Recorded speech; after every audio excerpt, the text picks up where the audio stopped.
I moved into Cedar Ridge to get away from the noise, not to walk straight into another version of it wearing a name tag that said HOA President. Most people introduce themselves with a handshake. Karen introduced herself with a list of rules that felt longer than the U.S. Constitution. She looked at my badge the first day and said, "Oh, law enforcement. Good. I hope you respect boundaries." I should have known right then. People like her don't want boundaries. They want control. For the first few weeks, she hovered around the neighborhood like a drone with a superiority complex. A measuring tape one day, a clipboard the next, taking pictures of people's lawns, knocking on doors over flower pots that weren't within the neutral palette. You'd think she was managing a military base instead of a quiet suburban street. Still, I kept things peaceful. I didn't move here to start a war. My plan was simple. Stay quiet, drink coffee on the porch, and enjoy peace for the first time in years. That lasted 15 days. Because on day 16, I apparently committed a crime in her eyes. Parking my own sheriff's vehicle in front of my own house. It wasn't even blocking anything. No hydrant. No driveway. No sidewalk. Just parked, minding its own business like I was trying to do. She marched over with her HOA binder clutched to her chest like scripture and said, "Sir, this vehicle violates community image standards." I told her calmly, "Ma'am, this vehicle is county-issued and legally parked." I twitched like a power switch flipping.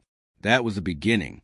Every day after that, I'd catch her walking past, staring at my car like it was some kind of trespassing wild animal. Sometimes she took pictures. Sometimes she pretended she wasn't taking pictures. Her acting wasn't convincing. Last Thursday morning was when it started getting weird. I stepped outside to grab the morning paper, and she was standing by my car with something shiny in her hand. I thought maybe she was taking a picture with a silver phone. Then I realized it wasn't a phone. It was a key. She was pushing it into my car door. I walked down the driveway, slow and calm, because my years as a sheriff have taught me that sudden movements with people like her make bad situations worse. When she saw me, she jerked back, but not out of guilt, out of irritation, like the car had malfunctioned, not her brain. "This key works on all HOA-registered community vehicles," she said proudly. "We have standardized access options for compliance checks." I almost laughed. "Ma'am, this is my car." "Yes," she said, "but it's on HOA property." "That's my driveway." "It's still HOA property." In moments like this, you learn two things. Logic doesn't work. Silence works better. I stared at her. She stared back. She finally shoved the key into the door again like trying harder would magically make her delusion real. The key scraped the paint. That's when I stepped forward and said, "Stop. That's enough." Her face tightened. She clutched her phone like it was a cross warding off a demon and backed up dramatically. "Don't come near me," she snapped. "You're trying to steal that vehicle." "I can't steal my own car." "We will let law enforcement decide," she said, and dialed 911 like she was ordering a pizza. I let her. I crossed my arms. I leaned against the hood. "I've handled hostage situations quieter than this," she reported loudly so the entire street could hear. "Yes, hello. I'd like to report a suspicious man attempting to break into a county vehicle." "Yes, sheriff's markings." "No, he does not look like a sheriff." "Yes, he threatened me." I didn't say a word. I just watched her dig herself deeper with every embellished sentence. It only took 3 minutes for units to arrive. 2 patrol SUVs rolled into the cul-de-sac. Officers Walker and Diaz stepped out. They know me. We work the same department. But professionalism first. Walker approached. "Ma'am, can you point out the suspect?" She jabbed her finger toward me confidently, like she'd solved a major case. "That man, he tried to take that police car. And he threatened me when I intervened. Arrest him." Walker blinked. Diaz bit the inside of his cheek, trying not to laugh. Walker cleared his throat. Hard. "Ma'am, that's Sheriff Daniels." Her mouth fell open. Not in shock. No, that would imply she understood the problem. This was denial. Pure, raw denial. "No," she insisted. "Sheriffs have uniforms." Diaz gently gestured to the badge clipped to my belt. He does, ma'am. No, she repeated. Sheriffs don't live in HOA neighborhoods. Walker rubbed the bridge of his nose. Ma'am, he literally runs his district. He's lying, she snapped. His car didn't open with a master HOA key. That proves it's fake. Walker stared at her key. Where did you even get that? It came with my HOA president access kit. That's a house key, Diaz said. That doesn't unlock cars. It should. She crossed her arms. I could have ended it there. Flash the badge. Walk inside.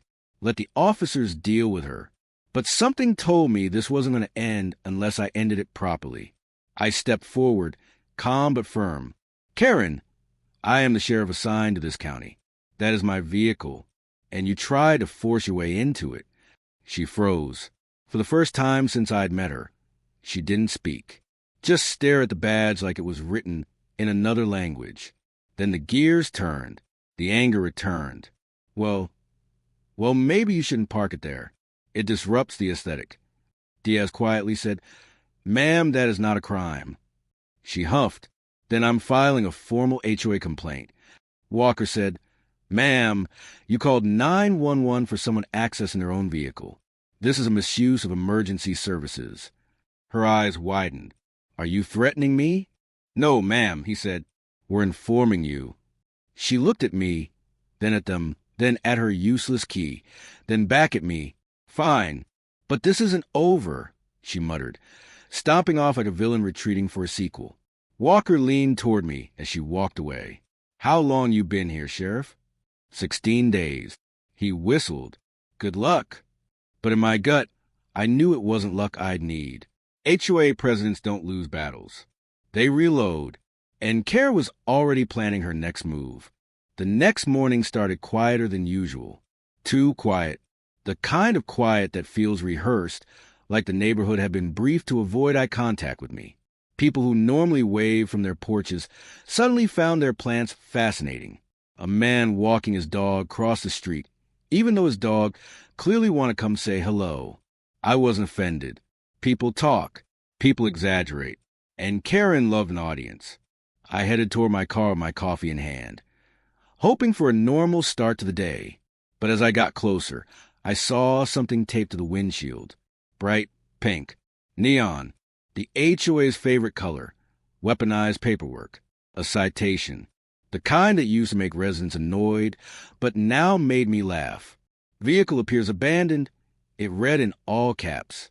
Failure to move within 24 hours will result in towing action. I looked at the note and shook my head. My car hadn't moved because I was off duty, but that didn't matter to her. She needed a win. I took the paper, folded it neatly, and slid it into my pocket. Then I turned and, like a predictable jump scare, she appeared on her porch, hands on hips, chin raised, clipboard armed and ready. She didn't even wait for me to speak. You have been notified, she declared. That's not how abandoned vehicles work. I said, it is within HOA jurisdiction. No, it's not. She ignored that. You have 24 hours to comply. I sipped my coffee. Good morning to you, too. Her eye twitched. Mockery is not tolerated within the community code of conduct. I laughed and got into my car, but before I could even start the engine, she shouted, Moving the vehicle now does not eliminate the violation. I've already documented it. I rolled the window down. Karen, you documented a legally parked, county-issued sheriff's vehicle. It obstructs the visual cohesion of the block. What does that even mean? It means your vehicle is loud. It's not making any sound. It is visually loud. I stared at her. Have a good day. I drove off. In the rearview mirror, I saw her taking a proud photo of my empty driveway, like she'd slain a dragon. I should have known then. Her next play was already in motion. Around noon, I got a call from dispatch. Undisclosed complaint. Same address. Caller refused to state the nature of the issue, but demanded a supervisor. That was her flavor. When I arrived back in the neighborhood, her car was parked sideways across the middle of the street, blocking anyone from coming or going. She stood next to it with the confidence of someone who believed the law was a suggestion for other people. Neighbors lined the sidewalks, whispering, watching. Entertainment had arrived. As soon as I stepped out, she shouted, "Finally, I would like to file a complaint against you." I closed my door slowly. "What for?" "Harassment." "How did I harass you?" "You moved a vehicle." "You told me to." "Yes," she snapped, "but you did it in a hostile manner." "How does someone move a car in a hostile manner?" She pointed at my tires. "You accelerated too assertively." Walker, who had responded with me, leaned over and whispered, "I swear these people invent new crimes every week." Karen continued, "Additionally, you glare at me aggressively this morning." "I didn't glare. I looked." "You looked with intention." I rubbed my forehead. "Karen, what is this really about?" She crossed her arms tightly. Too tightly. "I am the HOA president. That means I maintain order, standards, image. This neighborhood has functioned with excellence for 10 years. And then you move in." There it was. Not suspicion, not fear, not even authority. Loss of control. I nodded slowly. "You don't get to control me." She inhaled sharply like I had slapped her. "I control this neighborhood." "No," I said calmly. "You manage paperwork. You don't control people." Her face flushed red. "You think because you have a badge that you're above HOA law? There is no such thing as HOA law." A gasp rippled through neighbors. She had spent years convincing them otherwise. Her jaw tightened. "We are filing a formal grievance. The community demands it." I scanned the crowd. The community did not demand it. The community looked uncomfortable, embarrassed. But she had built her kingdom so high they didn't know how to climb down. Before I could respond, she stepped closer and said low and venomous, "If you don't like it here, you can leave." I took a step forward, too. "If you keep abusing your position, you might be the one leaving." Her eyes flicked sideways. Not fear. Calculating. Rewriting her next plan. Walker cleared his throat. "Ma'am, we need you to move your car. You can't block the street." "I will not," she said defiantly. "This is a peaceful protest." "It's obstructing traffic," he replied. "It is peaceful obstruction." "That's not a thing." "It is now." A few kids laughed. She shot them a death stare that made them scatter. Walker sighed. "Ma'am, if you don't move the vehicle, we'll have to issue a citation." "A citation?" Her eyes lit up like she'd found a weapon. "Yes." "Good. Please do.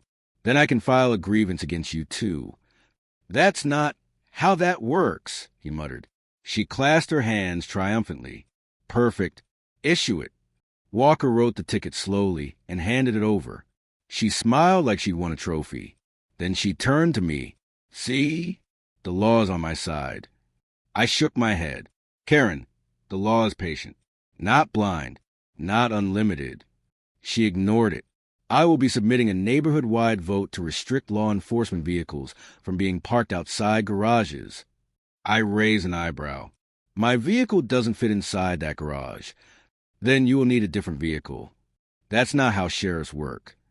"It is how residents work." I stepped closer. "Karen, stop. Before this becomes something you can't talk your way out of." For half a second, she hesitated. Just half a second. Enough to tell me some small part of her recognized the line she was approaching. Then she doubled down. "I don't fear you," she whispered harshly. "I regulate you." She turned sharply and stormed off, neighbors parting like she was royalty. Walker exhaled. "Sheriff, she's going to escalate." "I know." "And she's the type who doesn't lose." "She's about to." Walker looked at me. "How?" I didn't answer yet, because I didn't know how bad it was going to get. Not until the following night, when I caught her in my driveway again. But this time, she wasn't trying to open my car. She was trying to open my house. That night the wind was calm, the crickets steady, and the neighborhood finally seemed like it was asleep.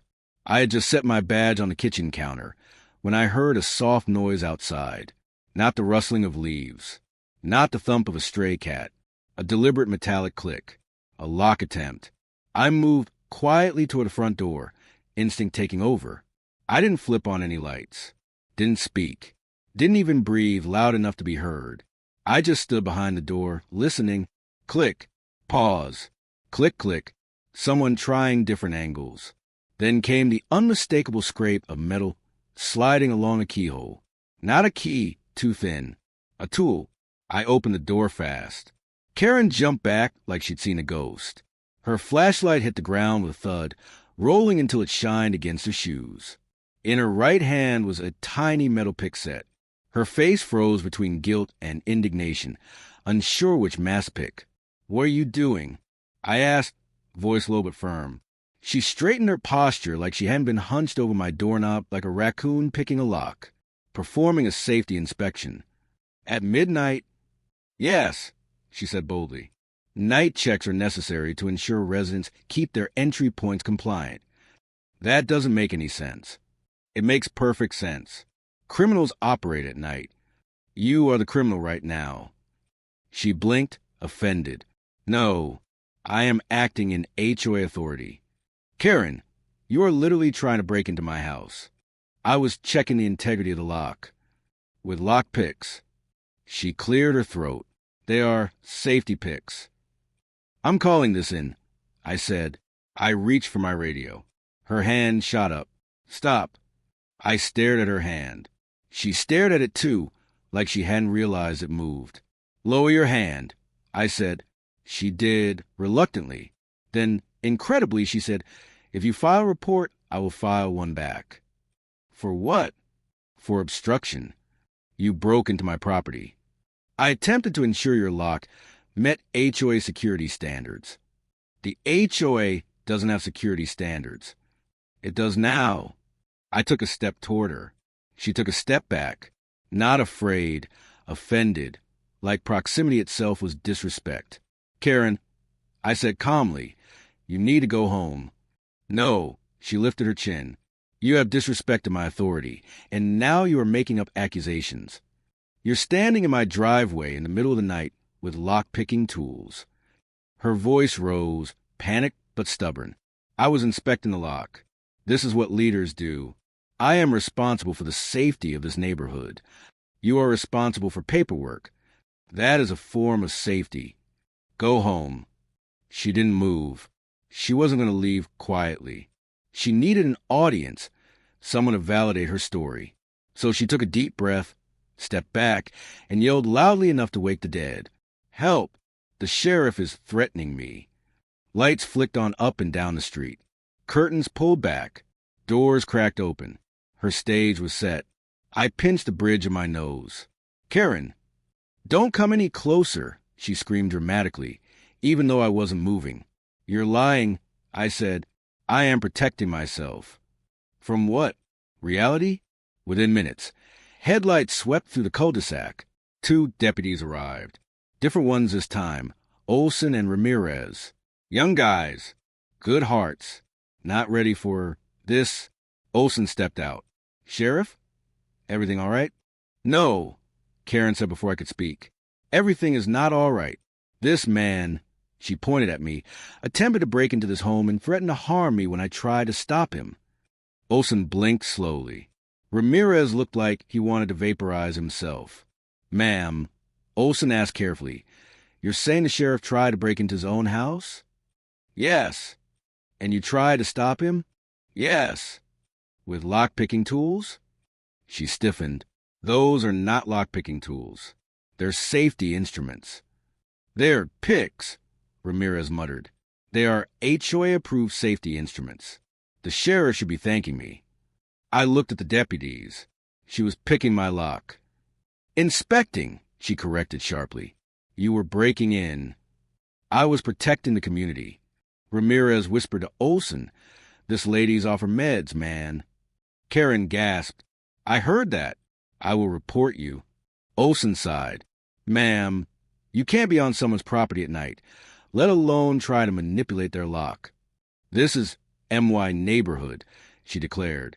"I have access to all areas." "No," I said, "you don't."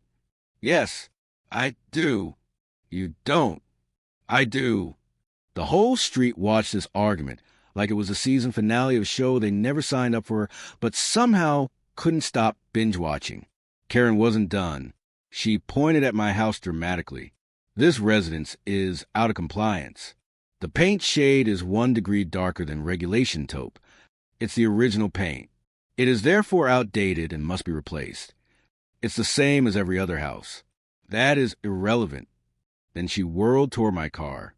And that vehicle remains a violation. It visually disrupts the neighborhood tone. Olson rubbed his forehead. Ma'am, law enforcement vehicles don't need HOA approval. They do, she said confidently. If they are too authoritative.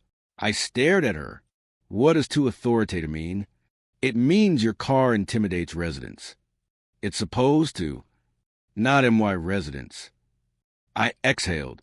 Care enough? No, she snapped. You think you can bully your way in because you're sheriff? That badge doesn't mean anything here. I run this place. I decide the rules. I decide what's allowed. And I decide who gets to stay. Her voice cracked slightly at the last part. Control wasn't power for her. It was identity. Without it, she had nothing. But I wasn't going to let her escalate into something worse. And she was inches from crossing a line she could never uncross. Karen, I said quietly, you need to walk away before this becomes criminal. Her chin trembled in fury. I will not be threatened in my own neighborhood.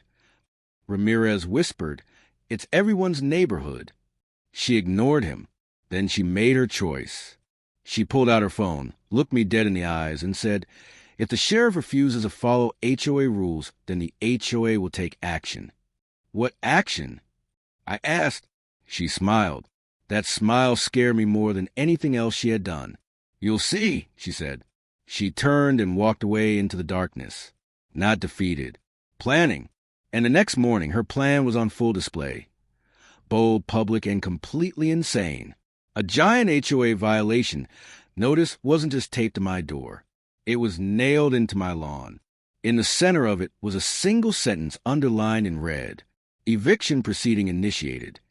The word eviction sat in the center of my lawn like a declaration of war. Not printed on normal paper. Not taped. Not even staked politely. Nailed. Through a chunk of plywood she'd hammered into the ground sometime before sunrise. And she hadn't stopped there.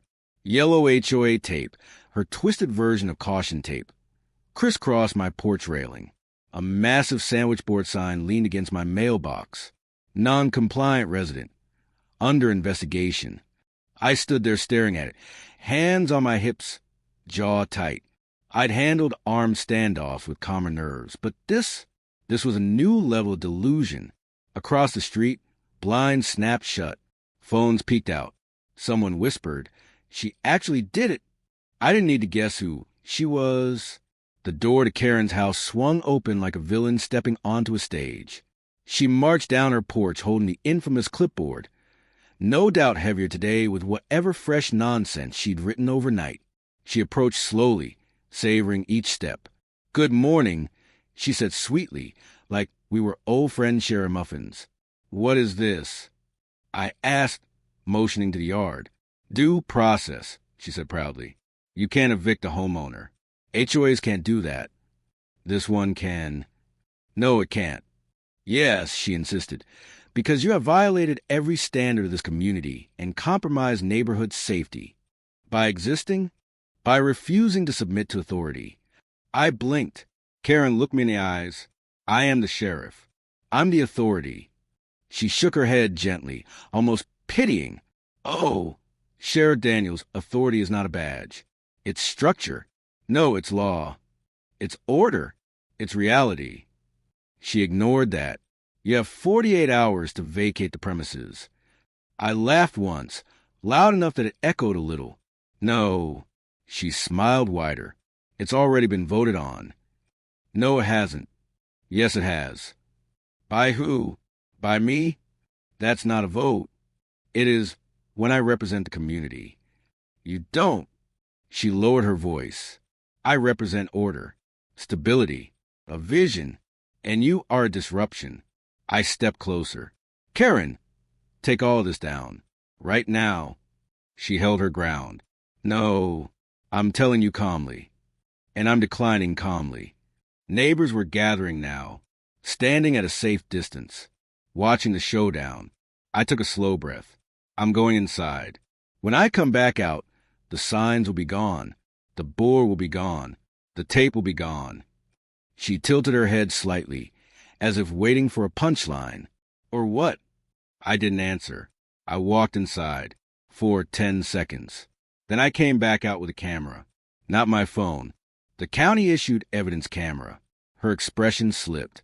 "What are you doing?" she asked, her bravado cracking for the first time. "Documenting a criminal nuisance." This isn't criminal. Nailing something into someone's yard without permission is vandalism. That's ridiculous. Tampering with property is also criminal mischief. She swallowed. And the lock-picking last night? I added, breaking and entering attempt. Now her eyes flicked to the crowd, searching for support. The crowd avoided her gaze. She stammered. This is being blown out of proportion. No, Karen, this is reality catching up. I was protecting the community. No, you were abusing authority you don't have. She took a shaky step back. The board gave me power. You are the board. She flinched like I'd hit her with the truth. But I acted in everyone's interest, she said desperately, voice rising. I was trying to keep order. This neighborhood needs strong leadership. I lowered the camera. Leadership isn't control. Leadership is accountability. She shook her head, trembling now. No. Without rules, everything falls apart. People plant ugly flowers. They paint their doors wrong. They park the wrong cars. Chaos spreads. I fix that. I maintain perfection. Her voice cracked. And then you came, she whispered, barely audible. And nothing worked anymore. I exhaled slowly. Control is not peace. Yes, it is, she insisted. It has to be. Because if I'm not in control, then... She stopped, eyes unfocused, unblinking, hands shaking. The facade finally shattered. Karen wasn't power-hungry by choice. She was terrified of losing relevance.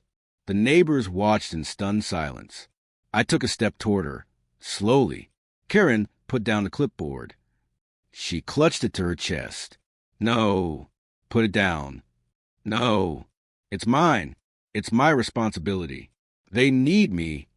Put it down, Karen, I said again gently. Her hand trembled, and she let it drop. The clipboard hit the sidewalk with a hollow slap. She stared at it like she'd dropped her entire identity.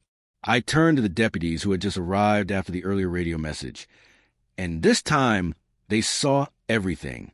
The yard, the plywood, the nailed sign, the tape. Olson approached carefully. "Ma'am, we're going to need you to come with us." She didn't resist, didn't speak, didn't even blink as Ramirez gently took her arm. As they guided her toward the patrol car, she looked back once at the neighborhood, not at me, not with anger, not even shame, but confusion, like she didn't understand how the world kept moving without her steering it. They placed her in the back seat. The door shut. Silence fell over Cedar Ridge. The neighbors gradually stepped closer, uncertainty melting into relief. A woman from 2 houses down asked softly, Is she going to be okay?"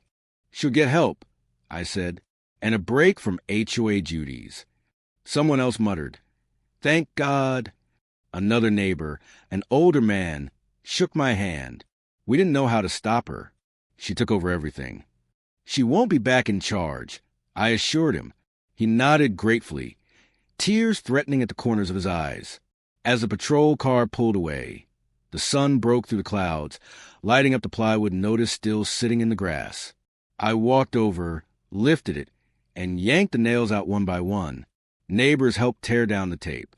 One dragged the sandwich board away. Another rolled up the yellow stripes. Within minutes, my yard was back to normal. No more signs. No more tape. No more declarations of war. Just a quiet neighborhood again. Later that evening, I stood on my porch, breathing in the calm I'd moved here to find. For the first time since arriving, Cedar Ridge felt like a home instead of a battleground. And though Karen's absence left a strange quiet on the street, it was a quiet the neighborhood needed. Still, As I sipped my coffee and watched the sun dip below the trees, I couldn't help but shake my head.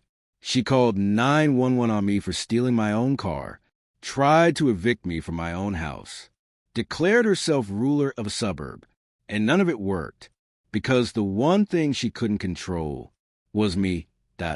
If you're enjoying the story, don't forget to hit subscribe and tap the bell icon so you never miss the next wild HOA meltdown.